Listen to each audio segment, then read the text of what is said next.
നീ വൃത്തിയായിട്ട് പ്രാർത്ഥിക്കുന്ന ആളാണ്, ഭംഗിയായിട്ട് ദൈവത്തിൽ വിശ്വസിക്കുന്ന ആളാണ്, പരമാവധി വിശുദ്ധ കുർബാനയിൽ പങ്കെടുക്കുന്ന ആളാണ്, അല്ലെങ്കിൽ ദൈവമേന്ന് പറഞ്ഞ് ജീവിക്കുന്നയാളാണ്, ഇങ്ങനെയൊക്കെ വൃത്തിയും മെനയുമായിട്ട് ജീവിക്കണം എന്ന് വിചാരിച്ചോ.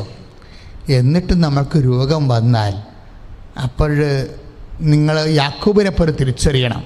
ഞാൻ വിശുദ്ധിയോടെയും ദൈവതിരുസന്നിധിയിലെ വിശ്വാസത്തോടെയും കൂടി ജീവിച്ചിട്ട് എനിക്ക് ഒരു മൽപ്പിടുത്തം വന്നാൽ ദൈവവേദലെ പരിശുദ്ധാത്മാവിൽ നീ അത് തിരിച്ചറിയണം. എന്താണ് കാര്യം?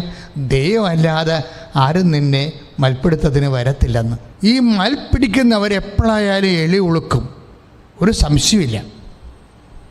സ്വന്തം കാര്യം നിൽക്കാൻ പറ്റാത്ത അവസ്ഥ വരും.